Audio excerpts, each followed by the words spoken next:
Praise the Lord. கர்த்தருக்கு மகிமை உண்டாகட்டும். விழுப்புரம் புதிய பெந்தகோஸ்து சபை வழங்குறதான தேவ சமாதான நேரம் என்ற நிகழ்ச்சியில் உங்கள் மத்தியில் கர்த்தர் என்னை கொண்டு வந்ததுக்காக நான் கர்த்தருக்கு நன்றி சொல்கிறேன். இந்த நாளின் செய்தியின் தலைப்பு ஏற்ற வேளையில். கர்த்தருக்கு மகிமை உண்டாகட்டும். சங்கீதம் புஸ்தகம் 104 அதிகாரம் 27 வசனத்தில் இப்படி சொல்லப்பட்டிருக்கிறது. ஏற்ற வேளையில் ஆகாரத்தை தருவர் என்று அவையிலெல்லாம் நோக்கி காத்திருக்கும். கர்த்தருக்கு மகிமை உண்டாகட்டும். ஆண்டோட பிள்ளைகளாகி நமக்கு நன்மை செய்யும்படி, நம்மை உயர்த்தும்படி, ஆசீர்வதிக்கும்படி, நம்முடைய எல்லா காரியங்களையும் கர்த்தர் பொறுப்பெடுத்து நடத்தும்படி ஒரு வேலையை, ஒரு நாளை, ஒரு நேரத்தை ஆண்டவர் குறித்திருக்கிறார். கர்த்தருக்கு ஸ்தோத்திரம். நியமித்திருக்கிறார். அந்த நாளில், அந்த வேளையில் அந்த காரியங்கள் நடக்கும். கர்த்தருக்கு மகிமை உண்டாகட்டும்.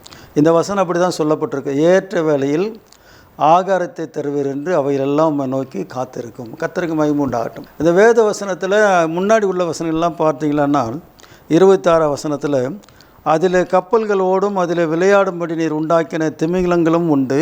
கர்த்தருக்கு ஸ்தோத்திரம். கடலில் கப்பல் ஓடுமா, திமிங்கலெல்லாம் விளையாடும் என்று சொல்லப்பட்டிருக்கிறது. ஆனால் அவைகளுக்கும் ஆண்டவர் ஏற்ற வேளையில் ஆகாரம் தர வேண்டும். ஆண்டவர் அவைகளுக்கு ஆகாரம் தராவிட்டால் அவையெல்லாம் பசினால் வாடி போகும். கர்த்தருக்கு திமிங்கலம் கூட அதுக்கு சாப்பாடு வேணும். எல்லா உயிரினங்களுக்கும், எல்லா மிருகங்களுக்கும் சாப்பாடு வேணும். தாவரத்துக்கு கூட தண்ணீர் வேண்டும். கர்த்தருக்கு நமக்கு ஆவிக்குரிய ஆகாரம் வேண்டும், சரீர உலக பிரகாரமான ஆகாரம் வேண்டும். கர்த்தருக்கு ஸ்தோத்திரம். 28 வசனத்தில் நீர் கொடுக்க அவைகள் வாங்கி கொள்ளும், நீருமுடைய கையை திறக்க அவைகள் நன்மையால் திருப்தி ஆக்கும். ஆண்டவர் கொடுப்பாரானால் மாத்திரம்தான் நம்மால் வாங்கி கொள்ள முடியும். இன்றைக்கு அநேகர் டிஃபன் பாக்ஸில் சாப்பாடு எடுத்துகிட்டு போவாங்க, வேலைக்கு போகிறவங்க, ஆஃபீஸ் போகிறவங்க எல்லாரும். ஆனால் அநேக நேரங்களில் அது சாப்பிட முடியாது. அவங்களுக்கு நேரம் கிடைக்காது, சாப்பிட்றதுக்கான வாய்ப்பு கிடைக்காது. அது ரகசியம் என்னவென்று சொன்னால், அதை எடுத்துகிட்டு போகிற சாப்பாட்டை கூட கர்த்தர் சாப்பிட்றதுக்கு நமக்கு அனுகிரகம் பாராட்டணும், உதவி செய்யணும். கர்த்தர் நமக்கு அனுகிரகம் பாராட்டாத பட்சத்தில், நம்ம சாப்பிட்றதுக்கு வழி நடத்தாத பட்சத்தில் நாம் கொண்டு போகிற ஆகாரத்தை கூட நம்மளால் சாப்பிட முடியாது. இந்த வசனம் அப்படி தான் சொல்கிறது. 28 வசனத்தில் நீர் கொடுக்க அவைகள் வாங்கி கொள்ளும், நீருமுடைய கையை திறக்க அவைகள் நன்மையால் திருப்தி ஆகும். 29 வசனத்தில் நீர் உமது முகத்தை மறைக்க திகைக்கும், நீர் அவைகளின் சுவாசத்தை வாங்கி கொள்ள அவைகள் மாண்டு தங்கள் மண்ணுக்கு திரும்பும். கர்த்தருக்கு மகிமை உண்டாகட்டும். ஆகவே எனக்கு அன்பானவர்களே, கர்த்தர் ஏற்ற வேளையில் ஒவ்வொரு காரியத்தையும் ஒவ்வொருத்தருக்கும் செய்கிறார். கர்த்தருக்கு ஸ்தோத்திரம். இந்த வசனத்தில் அப்படி தான் சொல்லப்பட்டிருக்கு. ஏற்ற வேளையில் ஆகாரத்தை தருகிறான்னு சொல்லி 104 சங்கீதம் 27 வசனத்தில் சொல்லப்பட்டிருக்கிறது. ஏற்ற வேளையில், ஏற்ற நேரத்தில் நம்முடைய ஜெபத்தை கர்த்தர் கேட்பார். அநேக நேரங்களில் நாம் ஜெபித்து சோர்ந்து போகிறோம். அநேக நேரங்களில் நாம் ஜெபிக்கிற காரியங்கள் நமக்கு கிடைக்காத போது நாம் சோர்ந்து போகிறதுக்கு நிறைய வாய்ப்புகள் உண்டு. லூக்கா 18 அதிகாரத்தில் ஆரம்பிக்கும் போதே இப்படி தான் சொல்லப்பட்டிருக்கு. சோர்ந்து போகாமல் எப்பொழுதும் ஜெபம் பண்ண வேண்டும் என்பதை குறித்து அவர்களுக்கு அவர் ஒரு உவமையை சொன்னார். சோர்ந்து போகாமல் ஜெபிங்க. அநேக காரியங்களில் வசனம் சொல்கிறது, கேளுங்கள் அப்போது கொடுக்கப்படும், தட்டுங்கள் அப்போது திறக்கப்படும், தேடுங்கள் அப்போது கண்டடைவீர்கள். நம்ம எப்போ கேட்குறோமோ அப்போ கிடைக்கணும். ஆனால் அநேக காரியங்கள் நாம் கேட்டதும் கிடைக்காம ஆண்டவர் அதுக்கு ஒரு நேரத்தை வைத்திருக்கிறார். கர்த்தருக்கு மகிமை உண்டாகட்டும். அடுத்த செய்தி வசனத்தில் நான் சொல்லும்படி விரும்புகிறேன். கானா ஒரு கல்யாணத்தில் ஆண்டவராகி இயேசுவை அழைத்திருந்தார்கள். கல்யாண விருந்துக்கு அழைத்திருந்தார்கள். சீஷர்களும் கூட போயிருந்தார்கள். அங்கே இயேசுடைய தாயாகிய மரியாளும் இருந்தார்கள். கர்த்தருக்கு ஸ்தோத்திரம். ஆனால் அங்கே திராட்சை ரசம் குறைவுபட்டது என்று சொல்லி யோவான் சுவிசேஷத்தில் 2 அதிகாரத்தில் சொல்லப்பட்டிருக்கிறது.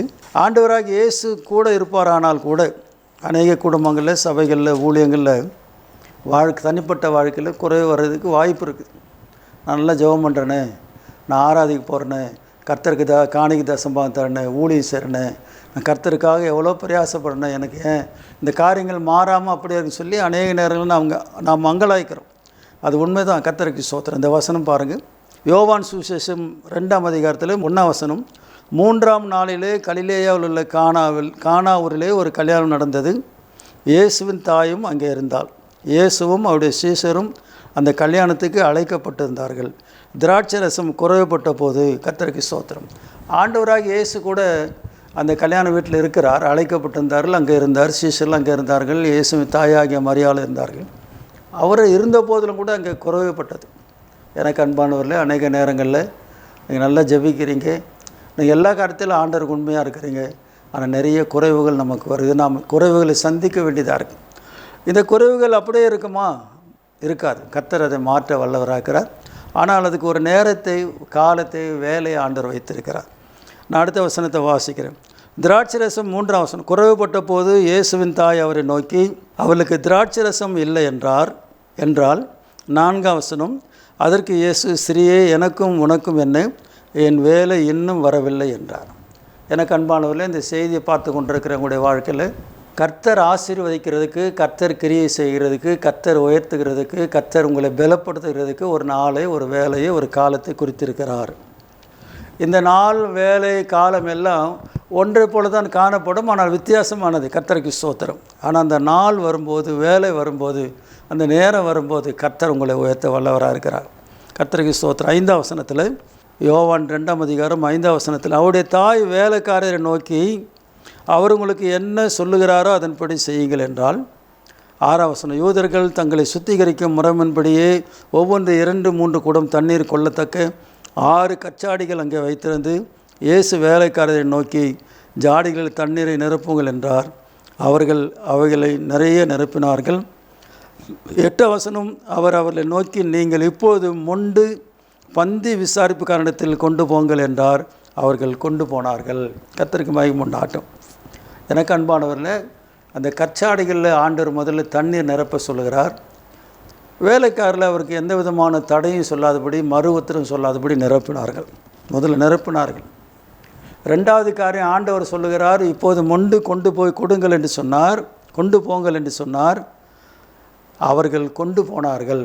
கர்த்தருக்கு மகிமை உண்டாகட்டும். இந்த இடத்துல தான் ஆண்டவருடைய அற்புதம் நடந்தது. அநேக நேரங்களில் நாம் ஆண்டவரை கேள்வி கேட்டு அவரை கோபப்படுத்துகிறோம். கர்த்தருக்கு மகிமை உண்டாகட்டும். என்ன செய்யலை ஆண்டவரை, ஆண்டவரைன்னு சொல்லி அநேக நேரங்களில் நாம் அவரை கோபப்படுத்துகிற சுபாவம் நமக்கு உண்டு. கர்த்தருக்கு மகிமை உண்டாகட்டும். ஆனால் இந்த வேலைக்காரர்கள் பாருங்கள், தண்ணீரை மொண்டு ஊற்ற சொன்னார், மொண்டு ஊற்றினார்கள். திரும்ப அந்த கச்சாடைந்து தண்ணீரை கொண்டு போய் பந்தி விசாரிப்பு காலத்தில் கொடுங்கள் என்று சொன்னார். கொண்டு போய் கொடுத்தார்கள். 9ஆம் வசனம், அந்த திராட்சை ரசம் எங்கே இருந்து வந்ததென்று தண்ணீரை மொண்ட வேலைக்காரருக்கு தெரிந்தது அன்றி பந்தி விசாரிப்புக்காரனுக்கு தெரியாததினால் அவன் திராட்சை ரசமாக மாறின தண்ணீரை ருசி பார்த்தபோது மணவாளனை அழைத்து, 10ஆம் வசனம், எந்த மனுஷனும் முன்பு நல்ல திராட்சை ரசத்தை கொடுத்து ஜனங்கள் திருப்தி அடைந்த பின்பு ருசி குறைந்ததை கொடுப்பான். நீரோ நல்ல திராட்சை ரசத்தை இதுவரைக்கும் வைத்திருந்தீரே என்றான். கர்த்தருக்கு மகிமை உண்டாகட்டும். எனக்கு அன்பானவர்களே, தண்ணீர் திராட்சை ரசமாக மாறுகிறதுக்கு ஆண்டவர் ஒரு வேலை குறித்திருந்தார். அந்த வேலை வந்தபோது அந்த தண்ணீர் திராட்சை ரசமாக மாறினது. அந்த வேலை வந்தாலும் கூட அதற்கு நாம் செய்ய வேண்டிய காரியங்கள் இருந்தது. அதை சீஷர்கள் செய்தார்கள், செய்ய சொன்னார்கள், வேலைக்காரர்கள் செய்தார்கள். அந்த வேலைக்காரர்கள் வார்த்தைக்கு, ஆண்டுடைய வார்த்தை கீழ்ப்படினால அங்கே அற்புதம் நடந்தது. நீங்களும் நானும் கர்த்தருடைய வார்த்தை கீழ்ப்படும் போது நம்முடைய வாழ்க்கையில் கர்த்தர் அற்புதத்தை செய்வார். 38 வருஷமாக வியாதி படுக்கையில் இருந்த ஒரு மனுஷனை பெதஸ்தா குளத்தண்டையில் நாம் பார்க்கிறோம்.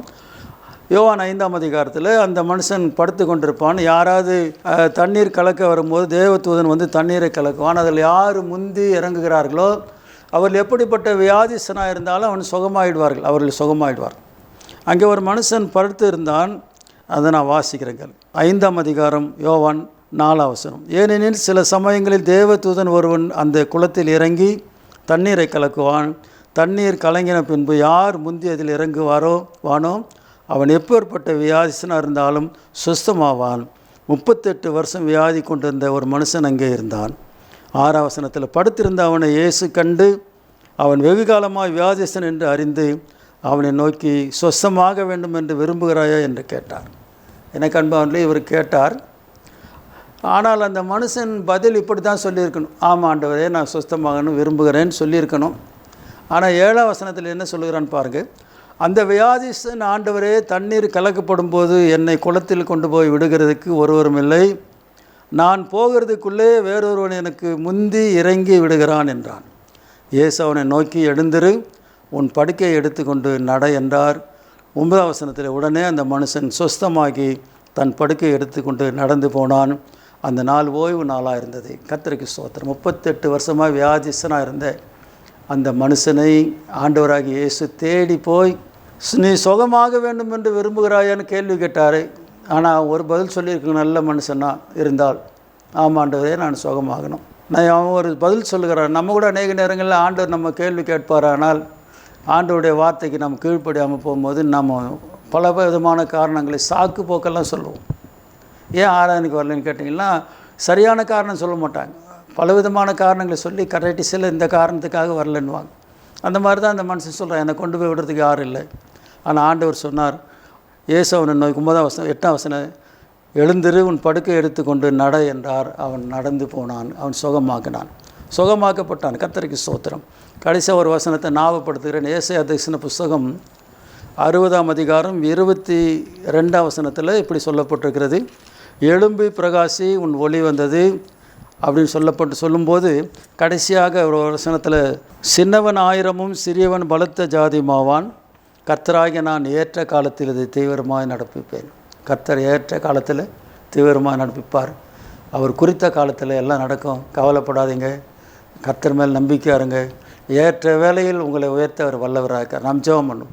ஆண்டவரே, இந்த செய்திக்காக நன்றி செலுத்துகிறோம்.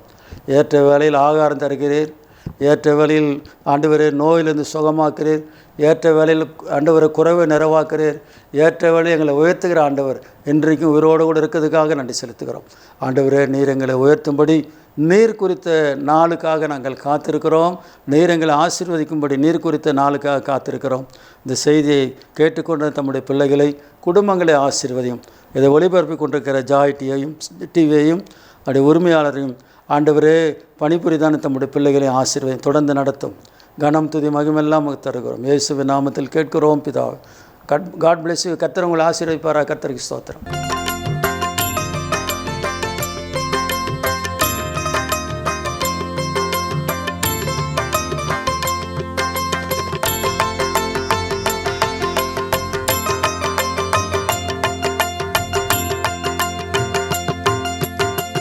என் சித்தம் ஒன்றுமில்லை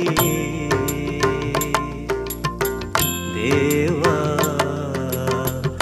ஏழை என்னை கண் பாருமே. என் சித்தம் ஒன்றுமில்லை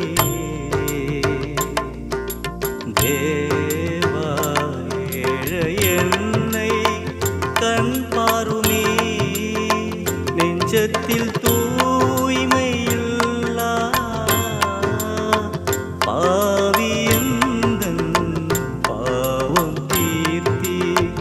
நெஞ்சத்தில் தூய்மையில்லா பாவியந்தன் பாவம் தீர்த்தி. என் சித்தம் ஒன்றுமில்லை தேவா, ஏழை என்னை கண் பாருமே.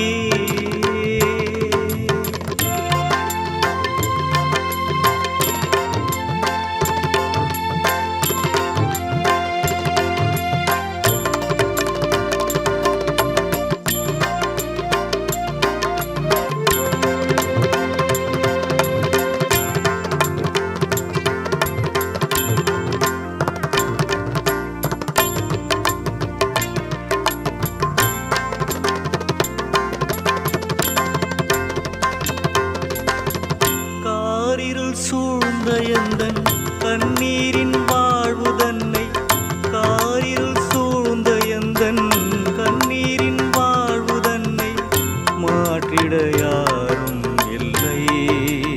என்